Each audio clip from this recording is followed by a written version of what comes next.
Well, I'm here with the GWOAT, the greatest woman of all time, Claressa Shields, double Olympic gold, 3-weight division undisputed champion, MMA star now. Come on, what is it that makes you want to, Claressa, go in there and fight on the mat as well as the stand-up and be kicked and kick others and elbow? You know what? I think it's just, I don't know, just me being the GWOAT. It's like, if you're the GWOAT, you should be able to box, you should be able to do MMA, you should be able to fight smaller weight classes, bigger weight classes. And I think just like me being a combat just person, it just was like, I really wanted to try myself in MMA, and that's what I'm doing. And then what's it doing for you? I mean, obviously you're training there, I think, at Wink Jackson, amazing place with some of the most amazing MMA fighters. Holly Holmes there, who's done both codes as well. So yeah, that must help. Yeah, you know, training at Jackson Wink, one of the main reasons why I chose Jackson Wink is because there were a lot of people that reached out to me to come train. But it just was like, people were like, oh, as long as you learn how to defend a sprawl, you don't have to learn anything else. You don't have to learn jiu-jitsu. You don't have to learn, wrestling if you just learn how to just sprawl. And I thought that was just the dumbest idea. I really did. I just was like, so wait, you tell me I learned how not to be taken down and just beat everybody up on the feet and I can win the fight. But when I watch MMA, it's so much more complex and diverse than that. So when I came to Jackson Wink, they were like, look, of course we're going to teach you how to sprawl, but they're like, we want to teach you jiu-jitsu, we want to teach you wrestling, we want to teach you kickboxing, and we want to add everything to your arsenal and make you be a complete MMA fighter. And that's what I wanted to hear, because I'm the type of athlete that I can do it. As long as I'm taught the right way, I can do it. So since I've been at Jackson Wink, I've just been learning, and the coaches have been very impressed with me this whole time. So. Do you feel like doing that, and that you have got all those other disciplines to learn, that it's actually helping your IQ for boxing as well? Yes. Yes, I actually see things in boxing now that I never really paid attention to back when I was boxing. And it's little things like people don't know what frames are. And you can tell that Tyson Fury worked a lot on that in his fight against Deontay Wilder, and what a frame is, and even Floyd does it, is when you use your forearm to kind of set up a punch. And in boxing, everybody thinking about, oh, make sure the end of your punches land, but nobody wants to use their arm to maneuver the body and land punches. And when I seen that, I only was able to see that because I've been doing so much framing and stuff in MMA. And it's really sneaky, and it really sets up your shots, but I've just been able to see things. And, doing MMA is 5-minute rounds compared to our 2-minute rounds in women's boxing. So I actually feel like I'm in better shape and I'm healthier. And, I have to just be on my A game all the time. So it's been a great process, and you mentioned Holly Holm. To me, she is the cheat code. She came from boxing just like myself. She fought those world-class fighters and then transitioned to MMA, probably for the same reason that I transitioned, except for that she just quit boxing and went to MMA, and she was able to become champion. So when I'm talking to her and I'm like, girl, sometimes I just feel like this and I feel like that, she was like, I felt the same way. So we're able to be on that level and talk with each other, and she can help me understand things a lot better because she's already experienced it. That 5-round thing's very interesting as well, because you must have felt, wow, 5 rounds is a really long time. 5 minutes. Sorry, 5 minutes, I mean, is a really long time. You know what? I thought that, but when I started sparring and getting inside the cage and stuff, I don't know, I feel like 5 minutes go by like that. I don't know. It's like maybe because I was such in good shape from boxing, going to 2 minutes and 3 minutes and working out, but all I did was change up my sprint workouts a little bit, and then to do the 5 minutes, it was like, okay, this actually, I can do this. It's all about pace, and I've always had like a very, very fast pace, so I'm cool with that. 5 minutes is not that long to me. Abigail Montero, Mexicana, training in Mexico with some very, very good mixed martial artists down there. She's your opponent next Wednesday night, October the 27th, Hollywood, Florida. PFL. It's your third fight, is that right? Second. She's 2-0. What do you know about her? And I've been reading what she's been saying, which is, I take her to the ground, she's in trouble.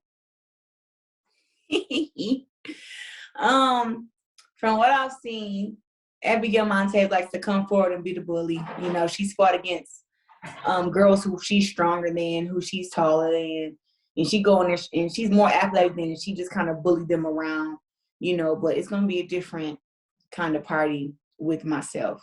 You know, I'm a very, very strong fighter. I'm very athletic. I know some jiu-jitsu. I know some wrestling. I know how to fight.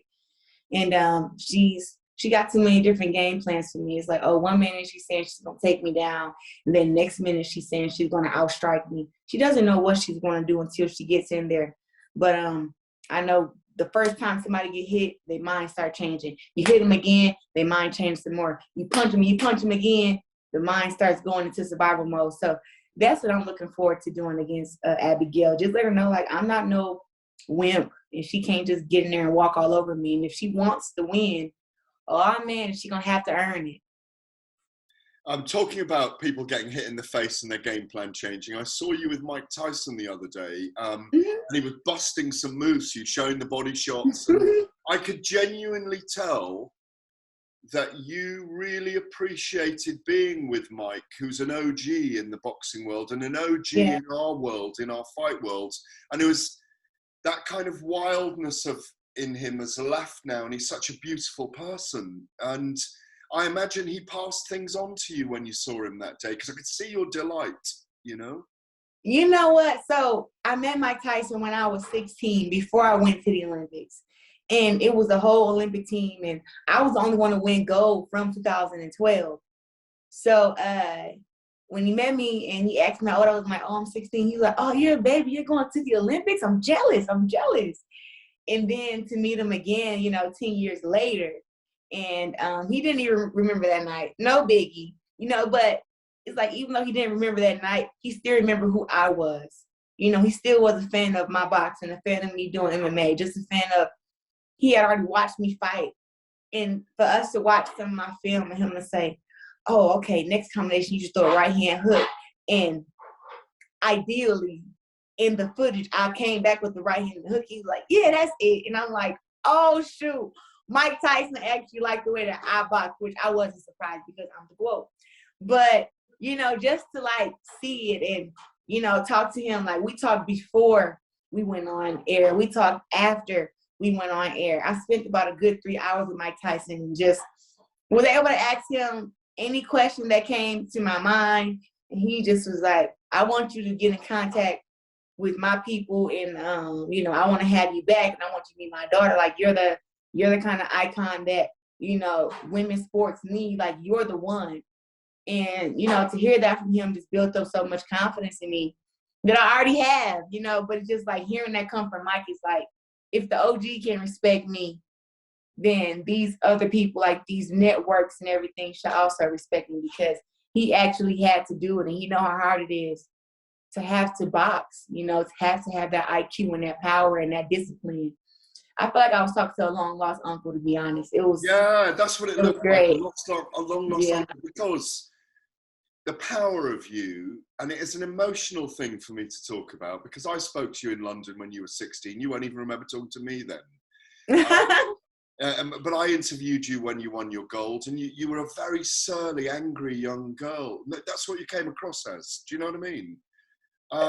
No, but it was, you weren't like this personality you are now. You hadn't grown up, you know, you had a snarl about you. Do you know what I mean? You were I had a chip on my shoulder for sure. Yeah, but it didn't feel like a chip. It was more, this is a young person that's really got kind of this fire inside her, you know. Mm-hmm. And you know, the emotional bit about it is, similarly to Mike, you had very difficult upbringings, but you are, you know, you're a joy for everyone now, because you showed what survival is. You're showing what survival is, and growing and being joyous and beautiful from it now. You can enjoy your beauty now, and as well as being a fighter. And it's an amazing transformation. And I don't know if you're aware how transformed you are in 10 years, you know? No, I'm aware of it, but I still have that fire, and I still have those times in the gym, and I have those sparring sessions to where people come up to me after, they was like, Chris, you fight somebody killed your mama and your daddy, bro. Like, that's how you fight. Like, you fight. And it's like, I don't mean to come off with that, like, kind of energy, but it's like, I have a large passion for fighting. And it's something deep down inside of me that kind of burns to be great, you know. And that's why, like when I hear girls say that they can beat me, and they say disrespectful, like, oh, they can knock me out in 2 rounds. It was like, it's something in me that just, I don't know, it makes the fire in me just get hotter and hotter, and it makes me just want to just punch somebody, you know. So it's still there. I think I just wear it better now. And I have, you know, focused a lot on, I was an angry kid, you know, and boxing did make me better. And that was a way for me to express myself through boxing and having a way to release all that stress and anger. But I really had to take a look at myself within the years and figure out why I was so angry. And when I started to look at that and reading a lot of like self-help books and, you know, poetry and stuff like that, it really did change my mindset. And, you know, just getting more involved in church and just learning the Bible and stuff, it really did help me be able to kind of let a lot of that anger go. That's why now I can laugh when a girl says she gonna knock me out. I won't get so pissed off like I used to get.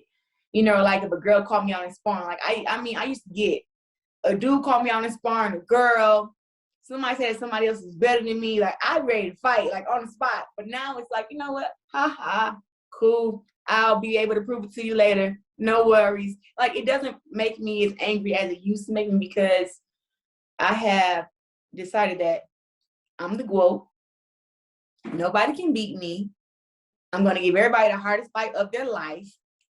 And that I work hard as hell to have everything I have. So it's kind of like now, like a lot of the anger is gone away. And sometimes when I do have anger, like going into the gym and sparring and hitting the bag is really enough for me now. Like the fights are enjoyable now. Like I can win the fight and be super, super happy instead of being like, oh, that was a huge stress reliever. It was like, I can really be happy now after I win and be like, wow, you worked hard, you won. Now let's go eat and party. I know that you're determined to be a world champion in both codes now. Yeah. How long is that journey in MMA going to be to enable you to do that? I think 2023 is a magical year for that. And I say that because I'm just mapping out my little years. And this year I'm doing both boxing and MMA. I had boxing in March, MMA June, MMA next week, December boxing in the UK in Birmingham. Woohoo. And then I had the big fight with, hopefully I have the big fight with Savannah Marshall 2022. And after I beat her, after I shut all those naysayers up who say that, oh, she has the antidote to beat Claressa Shields, whatever. After I shut all of them up, I think I'm going to take a break from boxing and spend just that whole year, 2022, focusing on MMA, getting better, learning that game, because if they want me to fight in a tournament 2022, if my coaches feel like I'm ready, I'm going to take their word and go for it.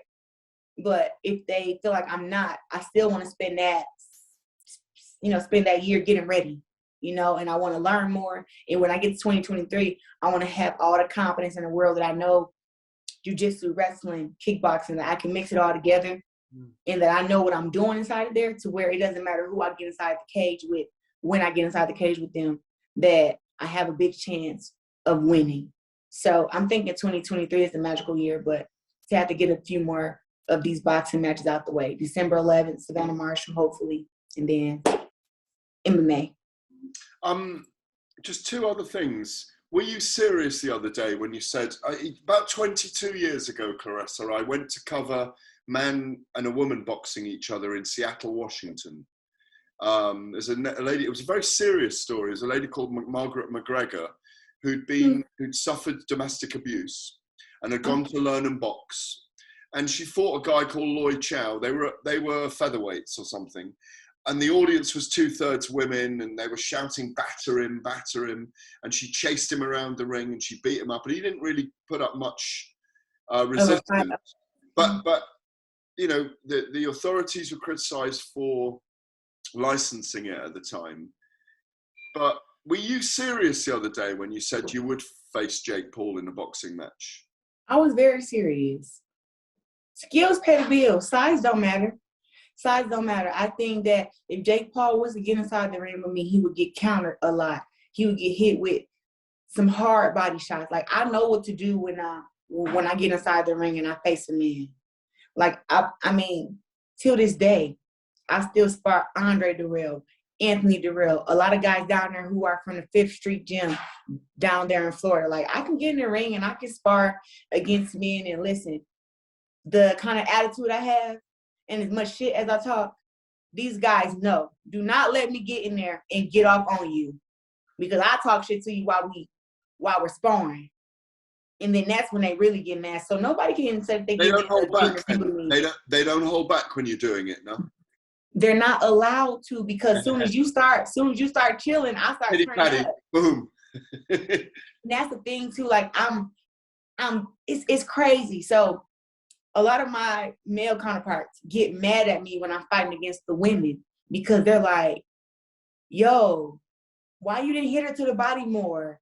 Because it's like, when I'm sparring against the men, I have a higher IQ, you know, because I have to step my game up because they're so fast and sharp and they're trying to counter me, right? So I'm very, like, defensive, but I'm also too, like, aggressive, you know, 50-50. And so when they see me fighting sometimes, they're like, man, you was headhunting. If you would have went to the body somewhere, you would have stopped. I'm like, yeah, but hey, if the headshot is there, I'm gonna go for it, right?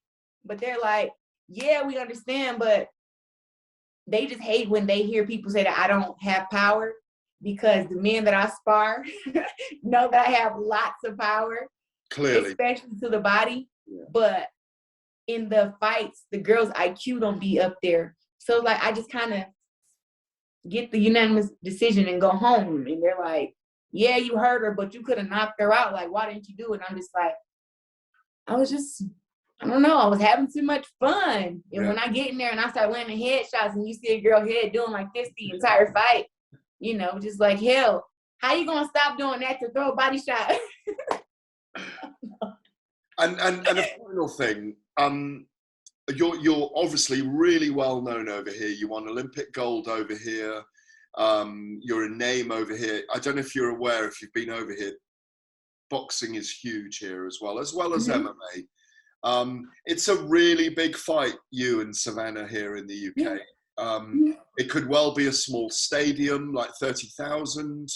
It could, you know, it could. Is that what y'all consider small? 30,000? Shit. Well, but it could be. But if you guys did it in the summer, you know, like April, May onwards, you did it in a rugby stadium or a smaller, you know, not one of the premier.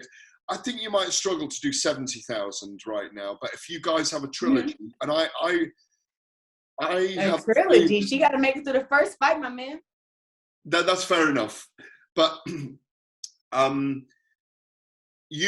what you both are, there aren't many elite women to match at the moment in the sport like that. For me, it's a super fight. No, but I'm saying in terms of a super fight, Claressa, not in terms of. I cannot say that Savannah Marshall is a super athlete, and it's not like a dislike for her. I promise you, it's not.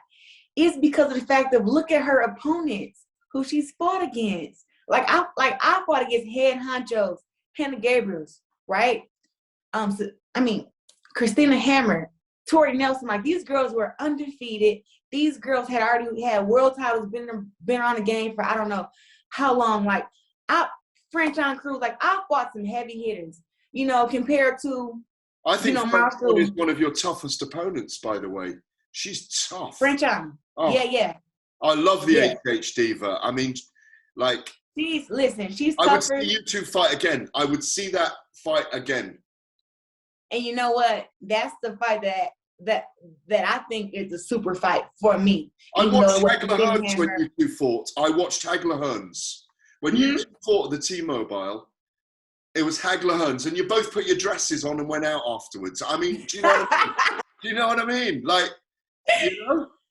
Yeah, and you know what? And I always tell people, like, Franchine is a great fighter. I just feel like whenever me and her have gone inside the ring together, she always ups her game. And if she was to fight me like she fought those other girls, like, I would probably, like, would have stopped there in the amateurs. But it was like every time we fought, she came with this huge chip on her shoulder, and she was just sharp and powerful, just like she was doing our pro debut. But no, back to what I was saying, though, I think that Marshall, if she wants to fight the girls that I fought, and congrats to her beating Hannah Rankin, because Hannah Rankin was a very, very, decent fighter. But I beat Hannah Rankin too, unanimous decision. And then they're like, oh, how come you didn't knock her out? I fought 3 weeks later against Femke Hermans. Like, I knew I had 2 fights back to back before I got inside the ring to fight against Hannah Rankin. So it was like, knowing that I got 2 fights back to back, I didn't want to get injured, fighting against Hannah Rankin, trying to go for the KO, and then have to fight 3 weeks later up in LA. So regardless, Hannah Rankin was a really good fighter. I feel like Hannah Rankin just used the wrong game plan against Savannah Marshall. She played a lot with her in the mind. She played a lot into the, she's the smaller girl thing. And then she went in there and shot her low and ended up getting KO'd, I don't know, 7th round, 8th round, one of those rounds. But, congrats on that. But who else has Savannah Marshall fought for somebody to say that she's on the elite level of myself? If you can give me a name of who she fought, who put on that level, I'm all ears. Well, I liked the way she reacted to being under attack on Saturday night. And I remember thinking she needed this because Claressa's going to bring that and more, I'm going to bring that 100 times more, and I ain't going to run out of gas. Exactly. But I mean, I'm just wishing as a boxing fan that for everyone, a bit like for Deontay and Tyson Fury, Deontay's not a big star in America. He should be. If he'd beaten Tyson Fury, he'd be a huge star now. He should have had so much more recognition in America than he got, but he didn't have the dance partner. Now, if you two, I know your feeling is that you will beat her easily, you're quicker, you've got faster hand speed, all those things. But if you do dance together for a year and a half and have 3 fights, they always get bigger. That's all I'm saying. And no, look, I definitely believe that, but I just know that any girl who I've fought against, I've always taken something out of them. Even going to the next fight, they always fight different. Mm-hmm. So I feel like me fighting against Marshall, everybody's talking about like a trilogy or like a 2-fight deal or whatever that, like, the case may be. But after she get hit by me up in the first fight, she may not want to do a second fight. Now me, I'm gonna be all for it. But it's a difference to when you get in there with me now. Like, it's not a lot of girls calling out for rematches with me. But if it was to happen, I mean, it'd be a great, trilogy, I believe, because once you fight a fighter once, you learn them more. And just like for myself, you learn them more and you go out there and you fight better. I mean, look at Deontay Wilder Fury 1, draw. Second fight, Fury knocks him out. Third fight, he knocks him out, but he knocks him out later. So it's all different, Well, listen, I wish you all the best against Abigail Montero next Wednesday in the PFL. Continue your progress. And I know you'll say you refuse to be denied and refuse to ever lose. But the weird thing about MMA, there are so many more ways to lose. Yeah, agreed. It's a weird sport in that way. And it doesn't matter if one loses. But it's different to boxing anyway. But it's always a pleasure to see you. You are an amazing fighter, and thank you. As someone that loves female fighters and loves fighters in general, but really enjoys the narrative. There ain't no story out there better than yours. There really is. Thank you. No, it's an absolute pleasure to see you, and you're looking amazing. Thank you. I can't wait to come over there to England. Wish me luck my fight October 27th. Tune in. And I'm actually excited to go back to England. It's always fun over there. Oh yeah, but you got a lot of fans here. I tell you that, a lot of fans. You know that. For sure. You know that, don't you? Yeah. As much as they write me on up on Twitter, I better know. Yeah. Peace out, sweetheart. Lovely to see you. Really lovely to see you. Oh, alert. Same. So cheers. Take care, yeah? Cheers. See you later. Bye. Cheers. Bye. Thank you. No problem. You're welcome. Thanks.